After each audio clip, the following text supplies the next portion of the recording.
All right, everybody, and welcome to the E-commerce Masters podcast. Today, I'm joined by Dwayne Doshier, Partner Growth Architect at Shopify. Dwayne has spent more than 25 years in e-commerce consulting and agency leadership, and now he's helping to guide Shopify's partner strategy for the B2B space. We're going to be talking about Shopify's growing capabilities for manufacturers and distributors, how the platform is evolving to support complex B2B use cases, and what advice he has for leaders thinking about digital transformation. I'm so excited to have Dwayne on the show today. Dwayne, welcome to the E-commerce Masters podcast.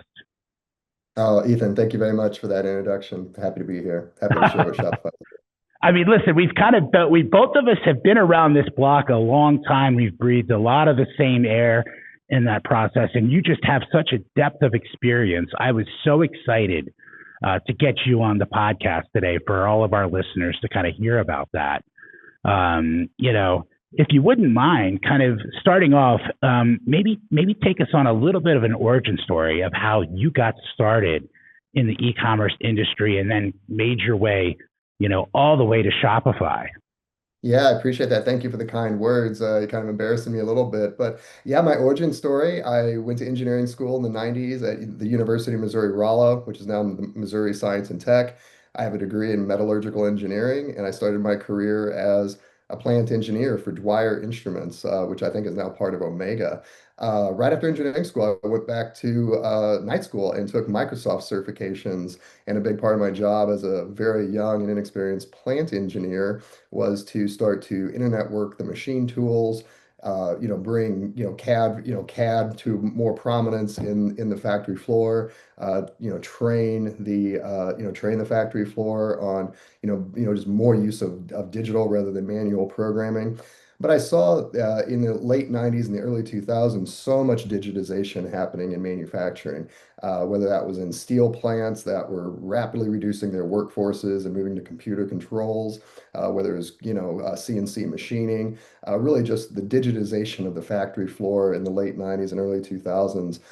Inspired me to do more. And after taking Microsoft certifications, I started interviewing with various technology companies and consulting companies, and Ernst& Young took a chance on me at about the time Ernst& Young was divesting their consulting practice to Capgemini.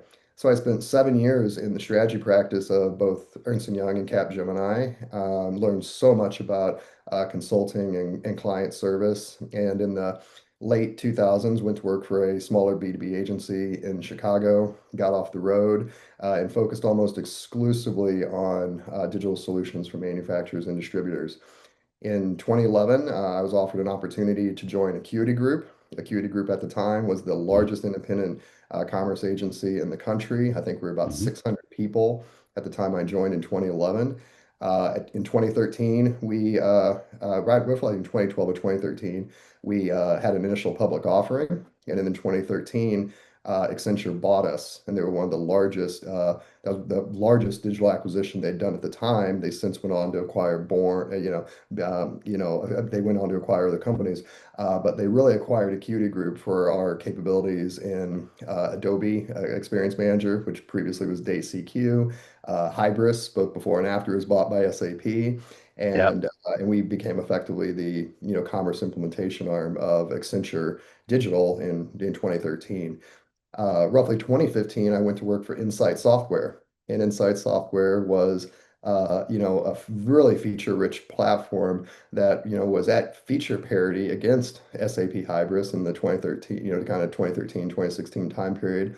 And I stayed there for a couple of years. And after that, I joined Gorilla Group. And Gorilla Group was just a fantastic Chicago-based agency. I can't say enough about Brian Grady as a CEO and an owner. He took a Oh, chance on come a lot on. of people. Let's And talk. Say bad things about Brian yeah. Grady. Let's do it. Let's. Under Brian's leadership, I joined in late 2017, and from 2018 to 2022, when I stayed, we were winning multiple Partner of the Year awards for Adobe. We are the primary and premier implementer of Magento Commerce for B2B in that time Mhm. period.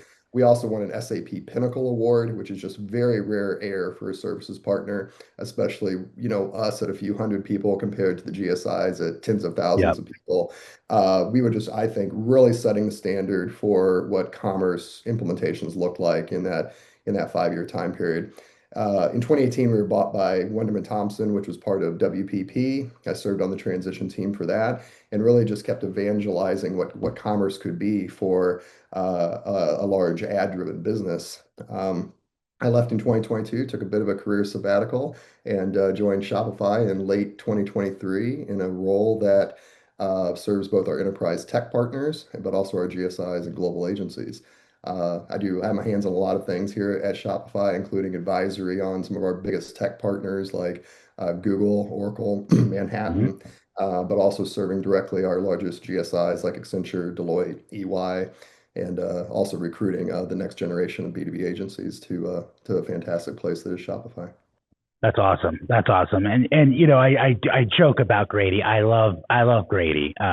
Most of the time. Most of the time. Yeah, I want to just say, I want to take a moment and just say that my career is built on the back of just fantastic teachers and mentors, yes. all the way back to my EY and Capgemini days. Just really, these senior leaders, showing me grace that I didn't recognize at the time, and mentoring me and really helping me understand, what it takes to be a successful consultant. I think about Chris Dalton and Matt Schmeltz and Paul Weinruth at Acuity, who were just leading a fantastic rocket ship of a company and provided so many career opportunities to people. A few other, professional mentors, including Bob Gingras, who's not with us anymore, but he was a fantastic mentor.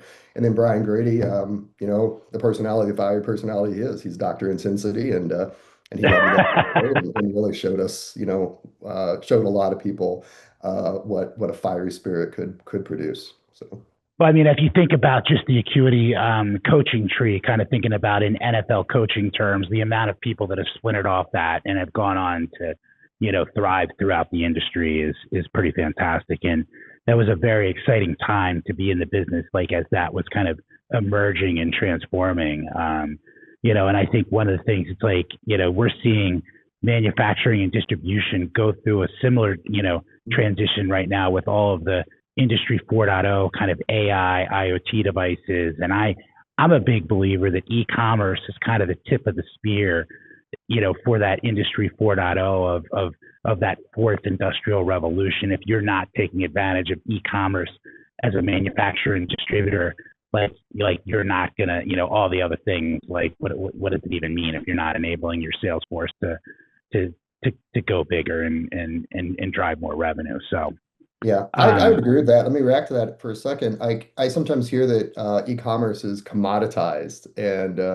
commoditized perhaps means common or easy to deliver, and I don't believe that at all. I was obviously involved from commerce from the early days when it was just custom systems through the monolith era of Hybris and others to perhaps the headless era, and now we're in this like pseudo composable era. But again, only the lead, kind of the early adopters were doing commerce in the early mid 2010s, and there were still a lot of businesses that weren't doing that. And as more companies maybe adopted it, they didn't really invest in it, so they have lagging channels, underperforming channels, or some businesses were just busy printing cash because they had such a big moat around their business. They didn't feel the need to start to digitize, much less right. transform. But I can tell you here at Shopify, we have, many, many conversations every day with B2B sellers of all sizes who maybe want to rebuild a channel, reinvigorate a channel, or many are just starting a new digital offering for the first time. First time. Yep. Family businesses that have been owned and been very successful are now being transitioned to a generation that was born digital. And they see the opportunity maybe differently than their parents did, or the family ownership. But I don't think e-commerce is commoditized at all. Even when you talk about Internet of Things or what's going on with AI, this is very, very new, and Yeah. there's nothing commodity about ChatGPT and what we're doing with that. And No, no, no. It's very interesting. I mean, maybe if you have very simple e-commerce use cases, and Shopify is actually fantastic at that. If you have simple use cases, right? You've got simple products, like you've got simple things that fit into easy boxes. right? Like Shopify is fantastic for that. And instead of commoditization, it's maybe speed to market, right? Like if you have simple things, like you can get to market much faster than you could previously in the past. But if you have complex B2B use cases, deep ERP integration, CPQ integration, if you've got to have, significant role-based, systems and 3D visualization and, thing after thing after thing, I think, I just think that it's like we're just going to find. I do believe that this is the next industrial revolution for manufacturing and distribution. I did a keynote a couple days ago for a software for an ERP user group, and the conversation was that the average 23-year-old college graduate was 5 or 6 years old when the iPhone was launched. That's going Hmm. into the workforce today. Okay. And so you've got about 5 or 6 more years until, the people entering the workforce will have had an iPhone since birth or an Right. Android phone, a smartphone since birth. And we're seeing a significant amount of transformation, especially, and we're seeing 200, $300 million organizations that still have that are not digitally mature at all. And so, I just think that they are ripe to do that. And what you're seeing is transfer of power, in terms of maybe the next generation is taking over. Maybe it's a family owned business and, the third generation is taking over and they're 40 years old and, they've had an iPhone since they've been a teenager, right? And they feel it and know it, and they've grown up on Amazon. So I think that's only going to continue to move forward. So Shopify is really known as a B2C powerhouse, right? They own the category, um, and so I guess what drove Shopify to invest so heavily in B2B, and they are making a significant investment Mhm. in that. They built out an entire sales team specific to B2B. And how has that kind of changed or shifted the company's focus? Yeah, well, Shopify is in service of entrepreneurs. Our founder, Toby, started Shopify to sell snowboards. And, even Right. 20, 21 years on now, so much what he thinks about is how to make it easy for anyone to, get started on Shopify in 30 minutes. So people, that are in their golden years, we want to make it very easy for them to start a website in 30 minutes and sell their pasta sauce, right? We want to make it really easy for someone who's selling, t-shirts online to be able to come to Shopify and just expand their business. That's what Harley, our president, did. And so as our platform, embraced entrepreneurs, and then entrepreneurs became successful and started having physical retail stores, and then became more successful and had multiple locations, and then more successful and had distribution centers. Our platform grew along with that. And then in many cases, these types of retailers and B2C businesses needed to embrace B2B for wholesale motions, perhaps to sell large volumes of bulk goods, perhaps to sell, their outdated or their remnant inventory into wholesale channels. And so the B2B product started with Shopify Plus, which was base Shopify plus more capabilities to, handle multi-location, multi-inventory type of capabilities. And as our merchants were successful with us, we continued to really develop that part of our platform, expand that part of our platform while doing it all natively on Shopify rather than acquiring a B2B capability. And so now advanced to more recent years, we are very dominant in commerce. We run 12% of North American commerce. There's only one, marketplace company larger than us that's doing Right. any more. And we recognize the opportunity to continue to build capabilities that never not allow, but we don't want merchants to leave us for lack of capabilities. We want to continue to grow and serve the ever, growing needs of entrepreneurs that become successful retailers or that build B2B businesses. And Shopify continued to invest in the Plus product. So we have both we have software primitives that recognize B2C customers that might be anonymous versus B2B customers that are logged in. We Right. are recognizing, how to support complex build to, sold to, ship to type of capabilities. We're building out, fantastic native capabilities around CPQ, order on behalf of, assisted selling type of motions, but also we have just a fantastic app ecosystem, technology partnerships. We have over 10,000, app partners in our app store, and then, some that are more, really tailored for Shopify and meet really high quality standards are in the Built for Shopify program.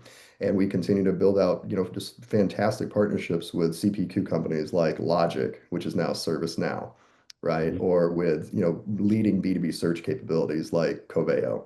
And so no company can do it all. So we prioritize how to best serve these B2B sellers, and where we have some platform opportunity, we embrace partnerships to do that. That's great. And I think, we had a similar journey of where, we're working with our direct to consumer clients, and they started asking us, one at a time started asking us, hey, we've got this, homegrown buyer portal that we Mhm. built, to kind of power, some online ordering, but we can't keep it up anymore. It's too expensive. We've got to, have 10 developers keeping this thing up, and we just don't feel like the return is there for it, based upon modern e-commerce stacks. And so that's how we kind of drove into the B2B market, was like kind of indirectly. But I find it very fascinating, and I love the problems and the challenges that you come across while doing that. I've also been like, I also love seeing the evolution of Shopify Plus. I was one of the first, I think, 8 agencies to take a look at it. Harley flew a bunch of us up to Ottawa, where the office was at the Mhm. time, and snowy day, like Jamie Sutton was there, and it was like it was very much the early days of Shopify, and I've been excited to see, kind of that evolution. It is kind of funny though. One of the things that's interesting, is that, one of the we often say one of the reasons these projects fail is when you treat B2B like B2C, right? Or Mhm. B2C, right? You just can't do that. And so it's funny because we'll come across clients that maybe the CEO, saw Harley on Jim Cramer talking about Shopify, and they'll come and say, "Hey, let's get a 29.99 Shopify plan and try to do that." And it's like, no, no, no, no, no, no. You need Shopify Plus and the Mhm. B2B version. Like, this is not going to work for your customers' like needs, overall. So you need to make sure that if you are interested in Shopify, that you've got to get to the right version of that has the expanded features and functionality Yeah, for that's you. true. Shopify, I will say that we don't have different versions of Shopify. Shopify is one Shopify. And so Shopify, right? when a merchant or a B2B, company chooses Shopify, you're getting all of Shopify. Now we do have various plans at various price points that match the business needs and the financial capabilities of the people of the companies that choose us. But there are some capabilities that are, gated, if you will, to Shopify Plus, and that includes our B2B capabilities. We also have an enterprise tier plan that provides a few additional technical capabilities that large enterprises need. And it also comes with a lot of support time Right. from a variety of experts, technically business like myself and others. And so I think we do a very good job of matching our pricing tiers to the value delivered. I'll also just react to what you said about B2C versus B2B. I think we've heard it in the trade show circuit for 5, maybe 10 years that B2B should be more like B2C. I would like to violently fight that wherever possible. Yeah. There are some things where B2B does need to be like B2C, and that's around, just world-class experiences delivered at speed, high performance, very low error states. You really have to handle the basics, and the basics being, presentation of product, price in the correct place, telling the correct brand story. But personalization in B2B is not like personalization in B2C. right? In B2B, the buyer is known. There's a lot more factors that we can personalize on, including, contract and availability and things like that. Shopify does, provide the same capabilities to all of our merchants, meaning, when we build a feature and release a feature in general release, it is broadly available to everybody at the high performance levels that our most scaled merchants receive. And so, for example, our checkout, in an uncustomized state, can handle 42,000 checkout starts per minute per merchant that are doing that. So we can handle the flash sales of some of the largest B2B sellers in the world, B2C sellers in the world for brands like Supreme. We also Right. provide world-class security, world-class bot protection, world-class fraud protection for those types of merchants. But that scale is also available to the smallest B2B seller who's only transacting a few orders per hour or maybe even a few orders per day. But that scale is there and it's ready. The security is there and it's ready. And when features work for one merchant, they work for them all. And but then when it comes to B2B, of course, things are, many of our launch sites are highly customized with, extensive catalog customizations, extensive price tiers, CPQ.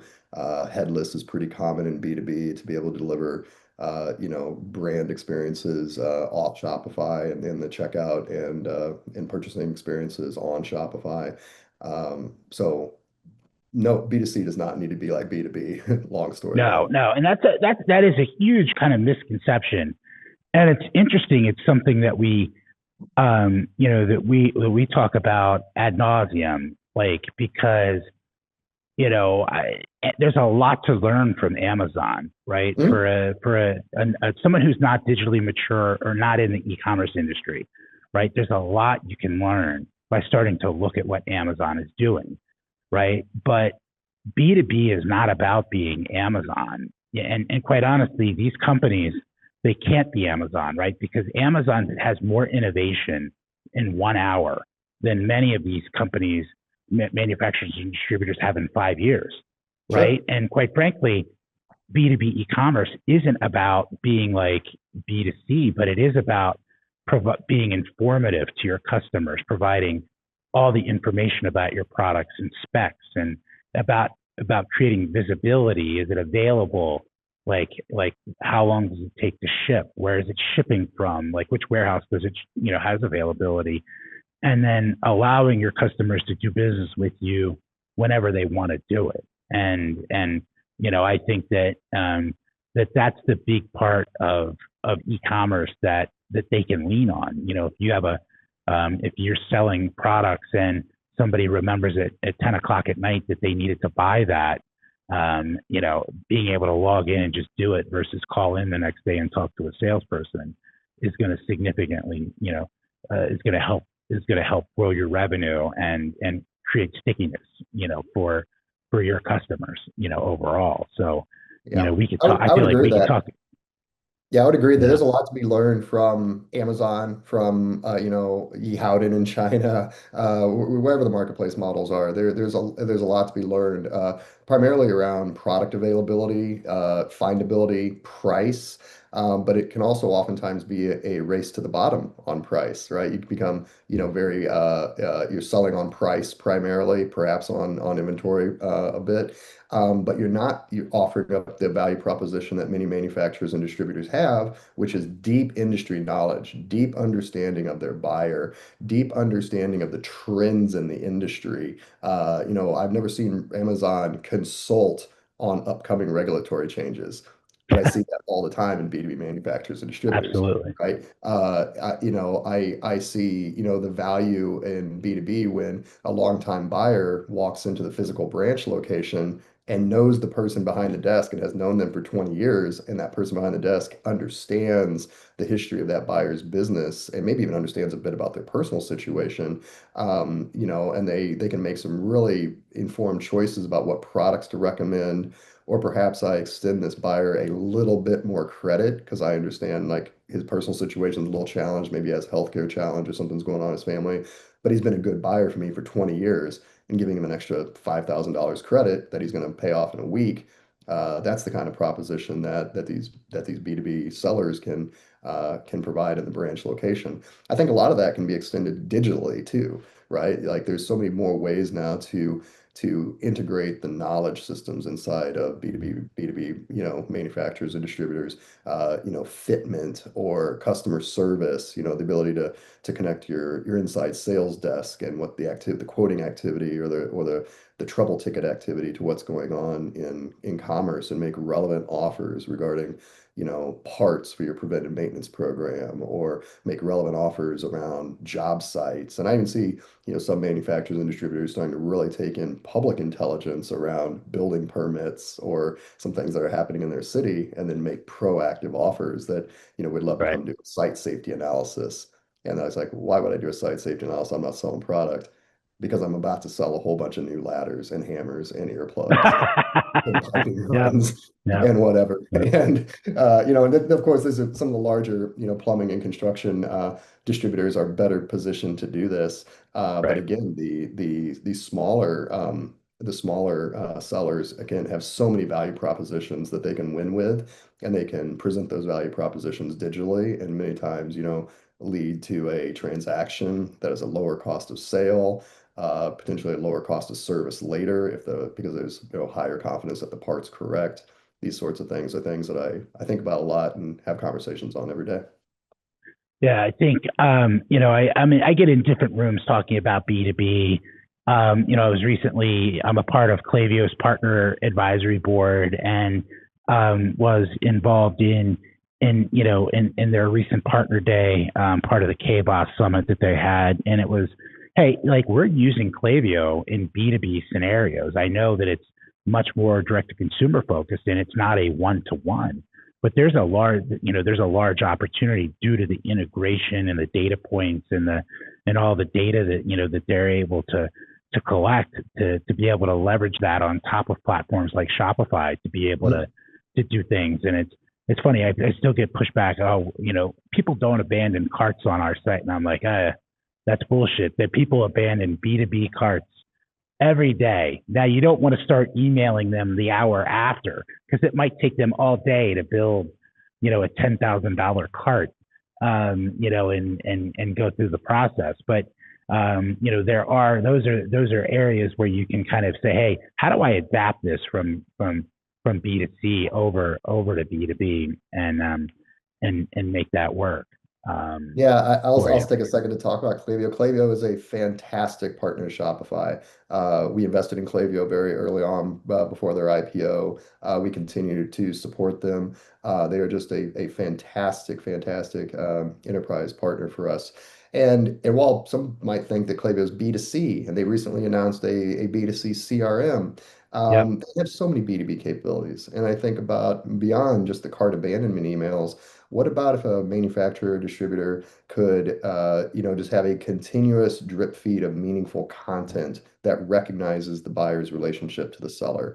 That could be, something as silly as like almost a birthday card, if you will, or an anniversary card at the 1 year, 3 year, 5 year points after they first register or make their first product purchase, or start to really connect the consumable items for a large piece of capital equipment so that if the seller knows that this buyer just bought a large water pump, at 1 year, do you need to be doing preventive maintenance? And if so, is that the grease and the gaskets and the seals?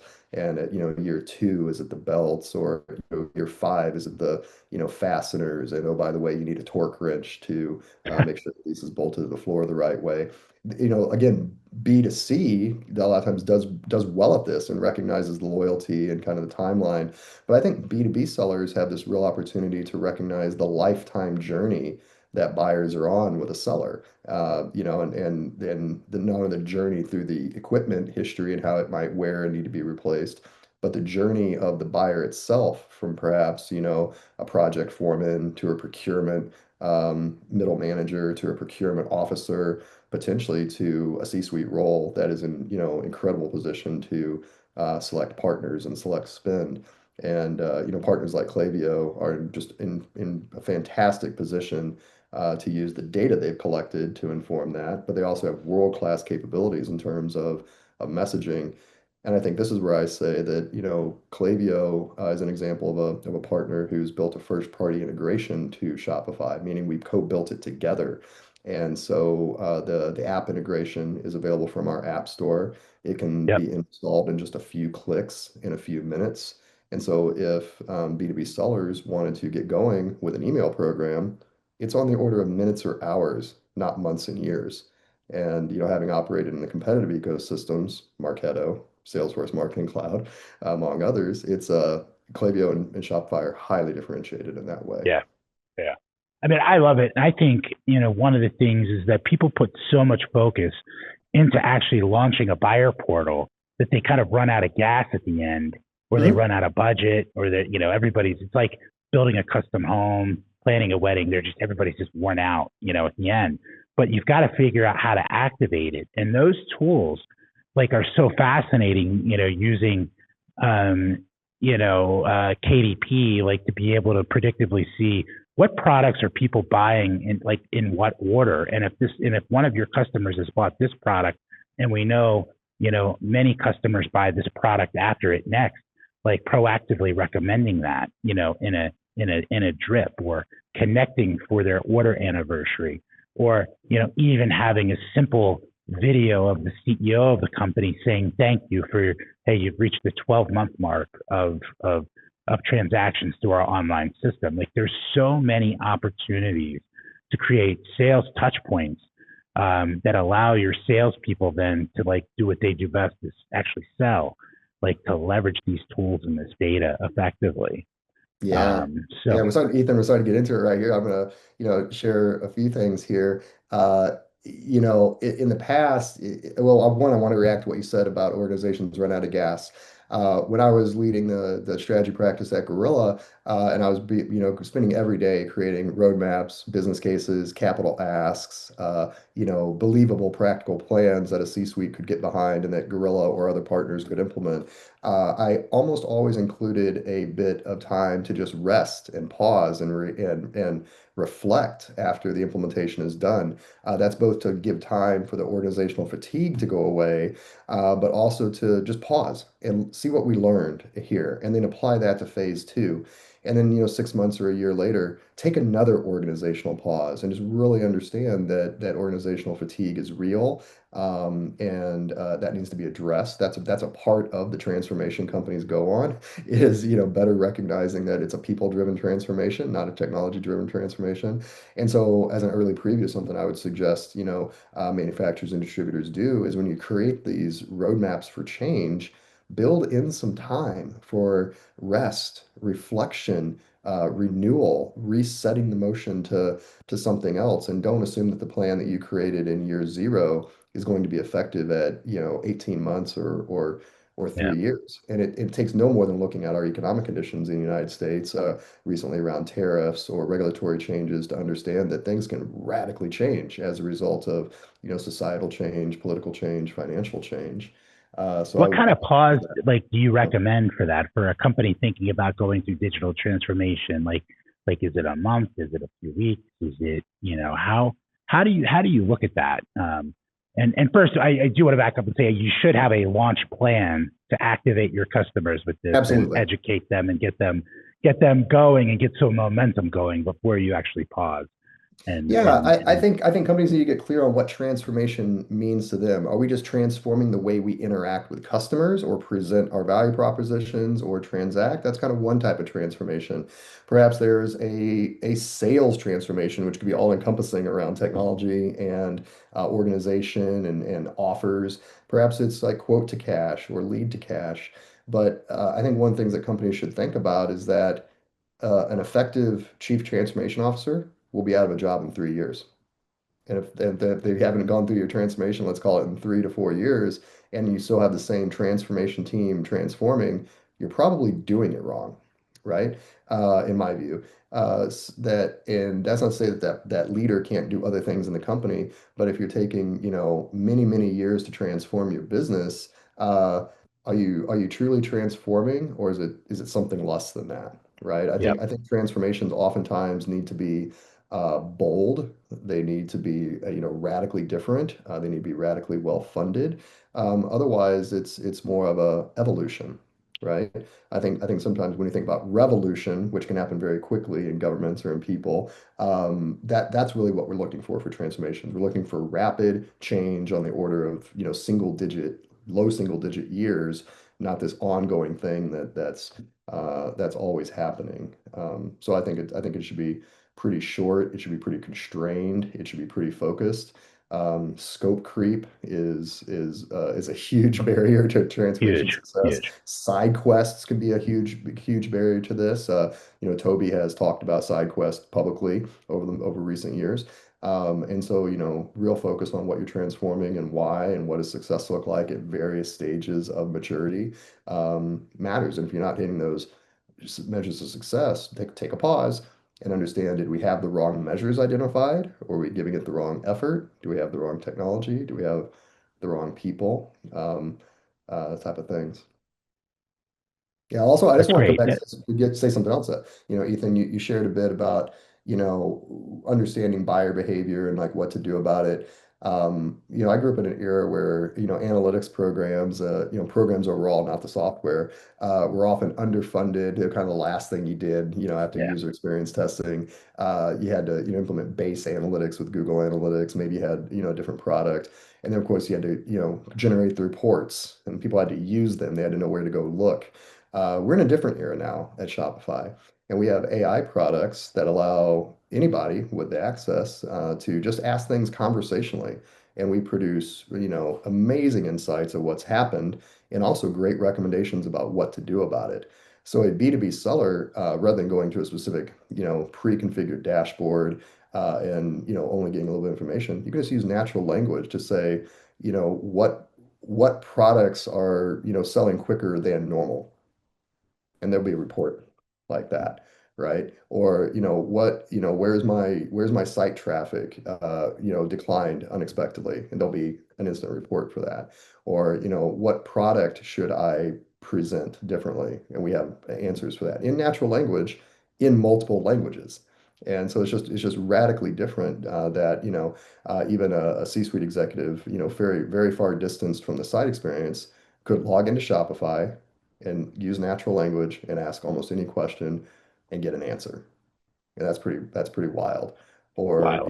Yeah, or the other way, like if you have an idea for what you think Shopify might be able to do and you want to stand up a very specific site, we have AI tools that allow rapid creation of sites on the orders of minutes. And you could be, trialing this new experience to an internal user base or perhaps to a kind of a POC customer in just very short order on things that used to take months. I've seen our vibe coding efforts internally too. I've sat down with a few of my peer partner solution engineers in the course of less than an hour. I was seeing websites that used to take hundreds of thousands of dollars of implementations, uh, and it's just wild what Shopify can do, and the value delivered and the speed at which we do it is it just has me breathless every day. yeah. You mentioned earlier you were talking about some of the partnerships and integrations. You mentioned ServiceNow and CPQ. You have a good example of how people are leveraging things like CPQ and ServiceNow within the B2B world. Well, I can maybe give you that on while I do support that partnership, I think one that really opened my eyes early in my Shopify journey. I was probably my first month, and I sat down with one of our partner solution engineers and just asked, can you show me what it takes for you to build a demo site? And he said, sure. And he fired up the demo site and had it created in under 5 minutes. And he went to our app store and selected Salsify's app and installed it. And in another 5 minutes, we were flowing product data between Salsify and Shopify. And I think I said out loud, what is this black magic voodoo? Because I'm thinking about my PIM history where that would have been a six-figure project just to get Oh it yeah, installed and configured, much less the data to be relevant that we were using. And it just blew my mind about kind of the speed at which some of our partners now enable rapid implementations.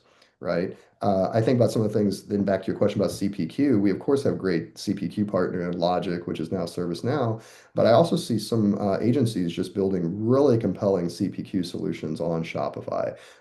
We have an agency partner, Typhy, who has built out a very compelling parts accelerator on native on Shopify. It uses fitment data from Aces and Pies, and we have many merchants who have adopted that. Again, it's a purpose-built type of solution for automotive aftermarket parts. But we have other partners as well who are building out similar solutions for piping or for construction. I have another partner, IM Digital, who has built one for furniture and for furniture B2B. And it is, just really fantastic around, kind of sizing, colors, room matching. And so there's a place for both native solutions on Shopify that are purpose built, and then larger CPQ solutions that might also be used in offline channels or in non-Shopify channels, which is what you might see Yep. from Logic and ServiceNow. What about, it's funny. What do you, when you're talking to manufacturers and distributors who might be considering, maybe something like Magento still, like it still comes up in the conversation, or other, other platforms. I want to be mindful, who we name today, but like, what is your case for Shopify in today's market for B2B, in terms of, versus other maybe more complex platforms or Yeah, on-premise? I don't even think we have to talk necessarily about the complexity. We can just talk about Shopify being all native. So when Shopify builds something, we are building it natively. We do not acquire other companies and then integrate their technology. We sometimes do acquire companies for just great world-class talent in areas of need and high potential.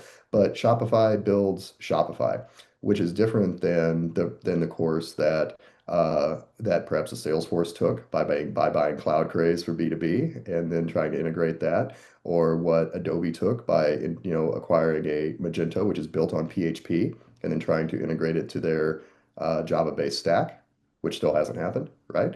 And Right. and so again, just like are we talking about single technologies which allow you to have a single type of team supporting a single technology, or are you managing multiple technologies?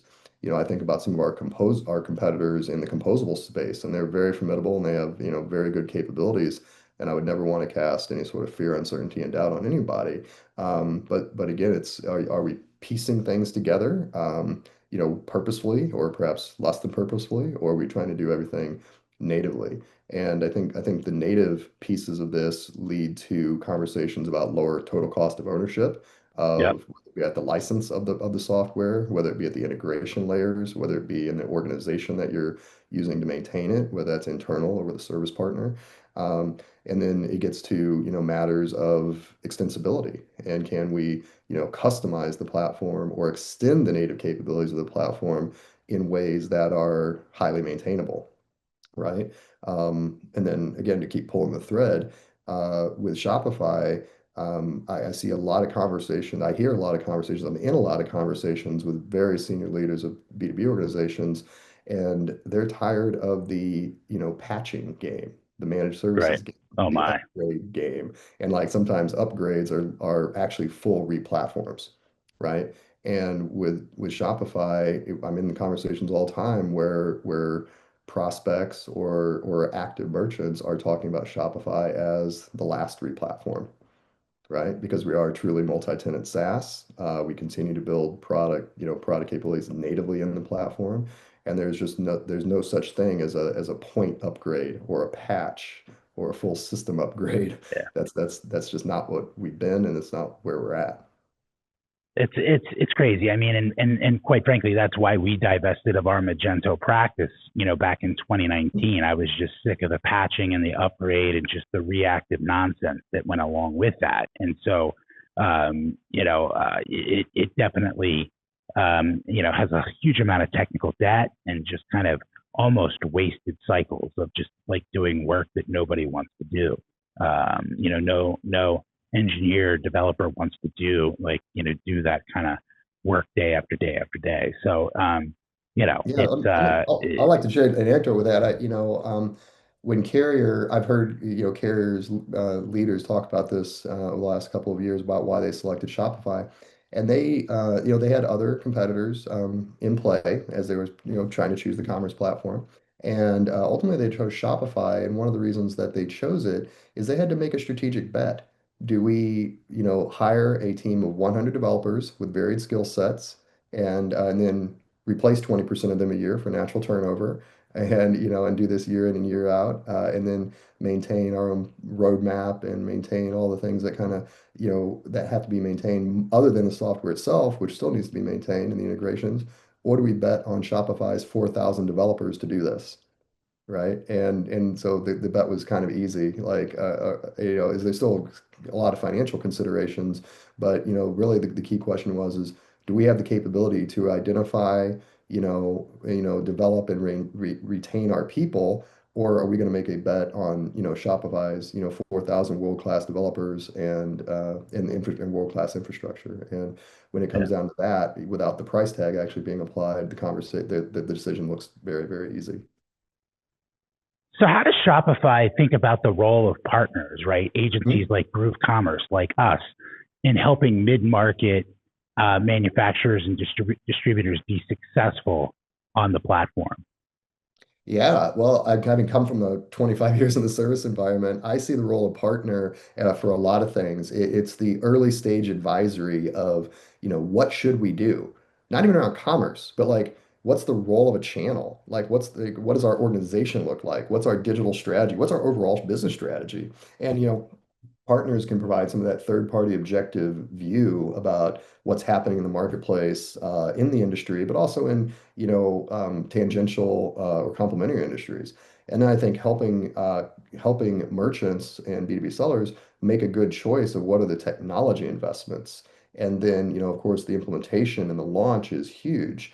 And then what happens after the launch? How do you help grow that B2B seller's business? Or even if their business is somewhat flat on the growth, how do you help them grow profit in somewhat of a dormant revenue business? So I think there's a lot of different roles for advisory that partners can provide, implementation services that partners can provide. I think a lot of times there could be fractional temporary headcount or long-term partnerships. And I think that's really a key for some agencies to think about is like, what is our value proposition at this over this long lifetime of a journey of a customer? Is it really about the implementation, or is it more about the long-term advisory? Is it both? Is it something else? And I think that's the opportunity that agencies and even GSIs can really be thinking about, is the where to play, how to win.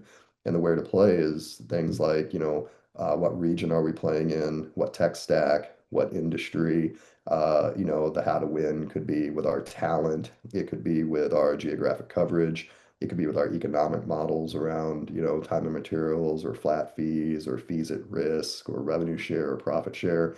And I would just really encourage any of the agency leaders listening to really spend some time thinking about the where to play and how to win, because it's not just about the implementations. There's so much more value that our partners provide that Shopify is just not in the business of providing. We're in the business of providing world-class internet infrastructure, focus on e-commerce. But the advisory that I just talked about absolutely comes from partners. Yeah, yeah. I mean, from our point of view, we really think these B2B projects are all about building consensus, building an internal coalition.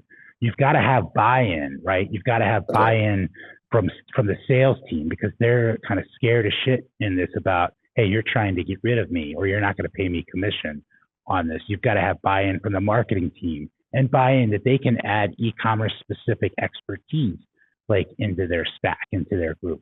You've got to have buy-in from the CFO and from the finance department to be able to grant access to new customers to this in a timely manner, to not have Mhm. kind of emotional friction in terms of waiting a month to get in there. You've got to have buy-in from customer service team that can help assist, with the ordering, right? And then operations has got to be able to fulfill the orders in a timely fashion as well, and be able to get that data back up to the end user of when it shipped and what the status about that is. So we tend to really do a 3-day in-depth in-person deep dive at our facility, and try to get representatives from each of those groups in to be able to keep them. We have a hotel here actually right above me, and so it's like we kind of bring everybody in and we eat and we work and we have lots of conversations. And especially in an age of remote work, many of these folks haven't even had a cup of coffee or a beer together, and you've got to build that kind of that consensus between the teams is for this to be successful. Because if just the head of marketing wants it or the head of sales wants it without anybody else, it's not going to be a successful project generally, or it's not going to achieve what you're looking to get Absolutely. out And of it. that's also a suggestion, advice, if you will, that I would offer to manufacturers and distributors is that technology projects fail, in my experience, not because the technology is bad or an ill fit. It fails because of lack of alignment, lack of incentives, right? And so, I believe that the job of a CEO in most companies is continuously stating the strategy, both internally and externally. It's going to get the best talent available to do that internally and externally. And of course, it's about minding the money, the revenue we have coming in, or in a startup type, it's about the funding and the burn rate. But we need executives at the C-suite level, preferably the CEO, really championing this and reinforcing it at every moment that we are transforming digitally. Here's what it means to the company. Here's what it means to our teams. Here's what it means to your team. Here's what it means to you as an individual. We need other C-suite officers reinforcing that message. We need directors and mid-level managers making that real for their teams. We need grassroots support of people who are willing to stand up and do it and scream from the mountaintop. That's kind of what I just described is the perfect world.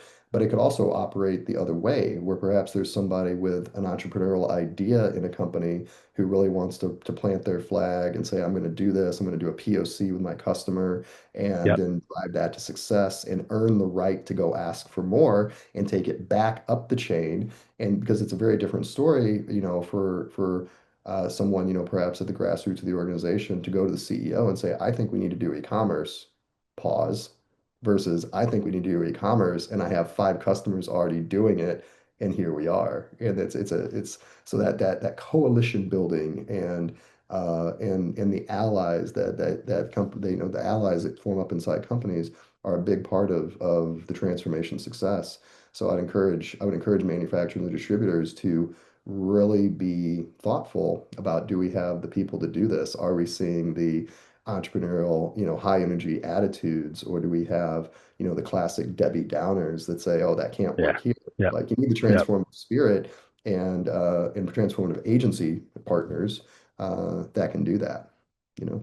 It's funny, like when you say that, like prior to founding Groove, I worked in an internet role at a $6 billion international organization, and I pitched a digital transformation project, and went all the way up to the executive committee, and I think I was 26 years old in there in the boardroom with all the wood and rich Corinthian leather chairs, and pitching this project, and it became the number one priority project in the organization. And I just remember sitting there, and they had hired Microsoft Consulting Services to come in and do the project against kind of some of my opinions. And there were 100 consultants in the room, kind of billing, in 2002 dollars of $200 an hour. Yeah. And I'm like, I am so fucking fired, like, with all of this. And I think they spent $2 million to build 2 binders. And I was like, give me 6 people and a pizza budget and a room. And we had our first release in 90 days. With coming out of that. But it can happen either way. It can come top to bottom, or it can come bottom up with these types of transformations. So Yeah, I'd encourage again, like the industry side sellers, B2B sellers listening to this, to really think about what they want in a partner. There are different partners have different capabilities. Some partners are super experienced in the technology, but might not have a lot of experience in the industry. They can go very, very fast, but there might be a risk point there of having not seen it before in the industry. Conversely, there's partners perhaps with less experience on Shopify, but that have done complex B2B in competitive ecosystems and now are pivoting their business to Shopify, their agency services, and they can just provide world-class, industry vertical advisory type of Yeah. things. It really depends on, what you want. Of course, the blend of both is the best, but that type of Venn diagram of deep industry experience, deep Shopify experience, 25-year practitioners, practice leaders that have done it, that's kind of a difficult Venn diagram sometimes. That's a unicorn. That's a unicorn. I Yeah, mean, we it is. we find, and it's funny, we'll take on projects that may be a rescue type project, and they will have worked with a very reputable partner, but that partner didn't ask enough questions, right? They didn't, or maybe they took exactly what they heard from the customer verbatim and didn't probe any deeper. And what ultimately got built didn't meet the business need or didn't meet the use case. And some of that is the lack of potentially of digital maturity on the client side and not understanding what to say, but it's also on the solution partner that may not that may just be requirements writers and not necessarily consultants. And there's a difference in having a true consultancy versus somebody that's just going to be, well, what do you want this to do? And it's like nobody asks why or how or what it all means. And so, That's right. you know, I've probably been a consultant for 15 years and kind of thought myself at least above average, good, but maybe not great. And I was working at Coca-Cola and leading a big part of the B2B go-to-market definition for them globally as part, and I was employed at a large GSI at the time. And the sponsor at Coca-Cola would always ask the question, what does success look like? That's really the only question he ever asked. And I took so much from that.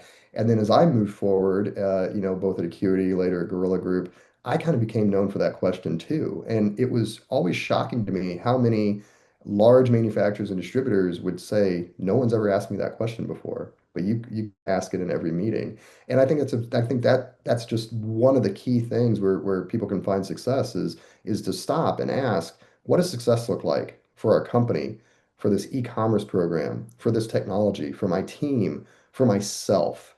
And how does success change over time as the maturity curve changes or my experience changes?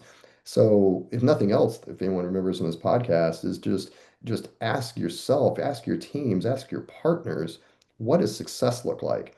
And then just really, really pressure test that. Like, yeah, taking a narrow view, does it change over time? Like, in the short term, success is maybe launching the platform, right? But if you're thinking about, hundreds of millions of dollars of revenue, that's actually built on the backs of a bunch of individual buying companies and a bunch of individual buyers.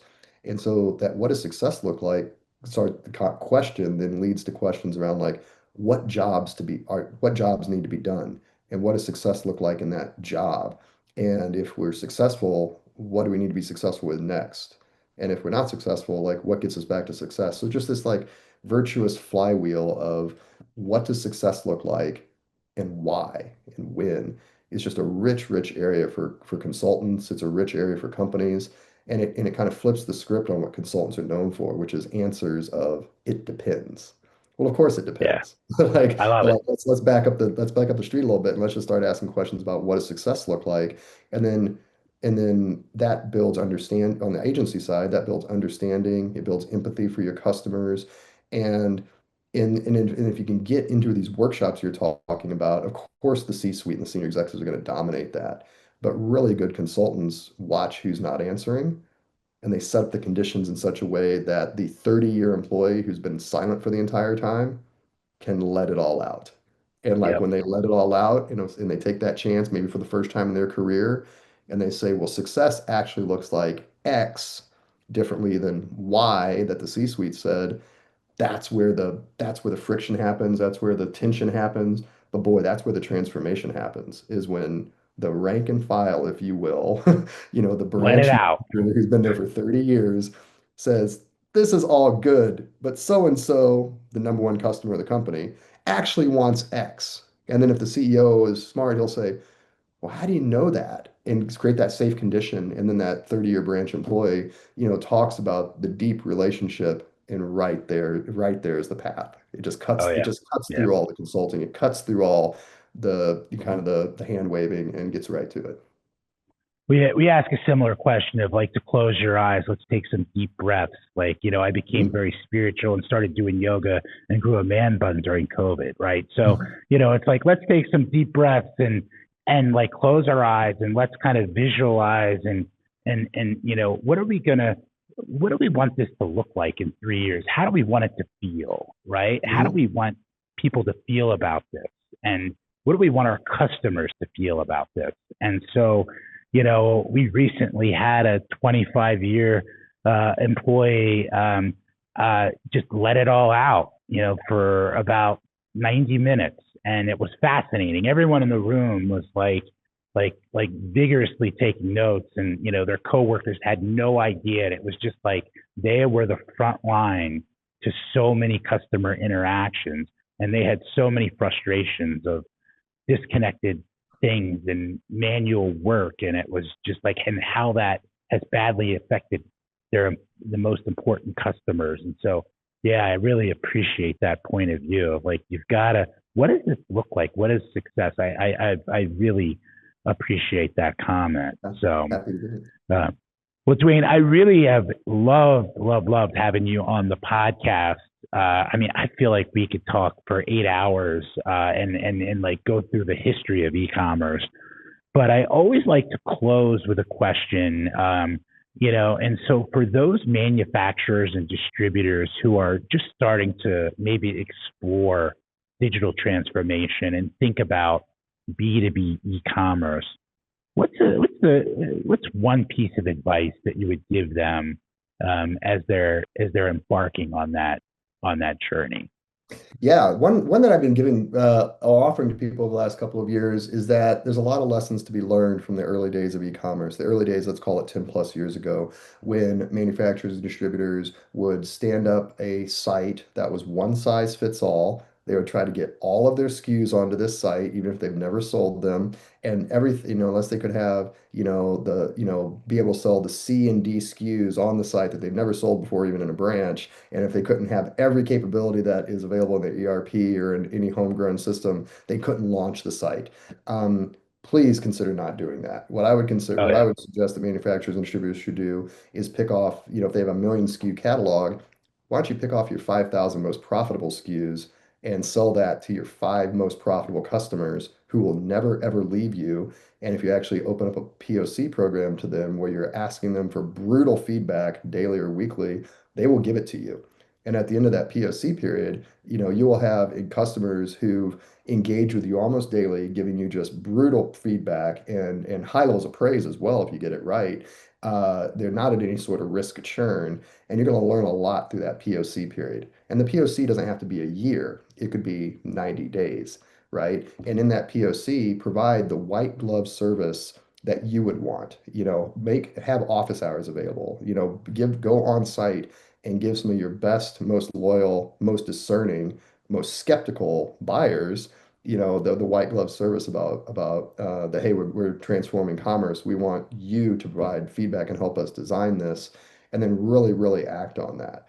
And so I think, consider doing a, rapid POC at low investment that stands us up for your most loyal customers, transact your most profitable SKUs. So you're being profitable at the SKU level, the line level, the order level, the company level, and then drive your platform forward for there.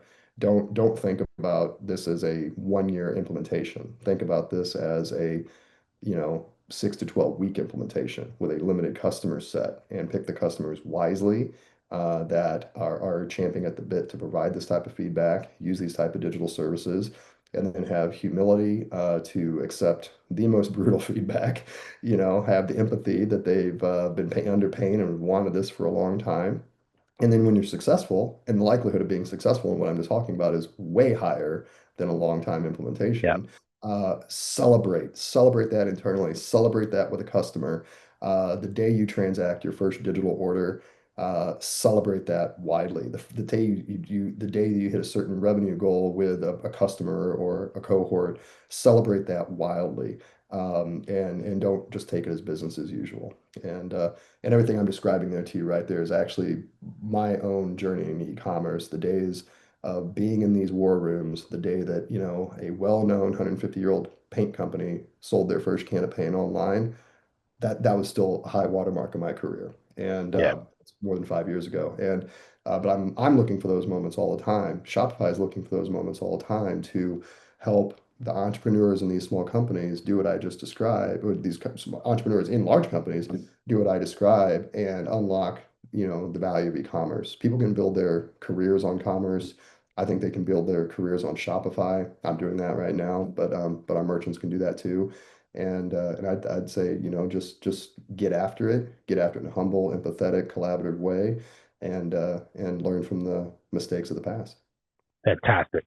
Fantastic. I love it. I love it. Dwayne, thank you again for your time. If any of you listening have a desire to learn more about Shopify, please just give us a ring. We're happy to help you on that journey, get you introduced to our folks over at Shopify that we work with all the time. And I will look forward to hearing from you all in the next episode. Thank you so much. Thank you, Dwayne. Thank you, Ethan. Appreciate the time today.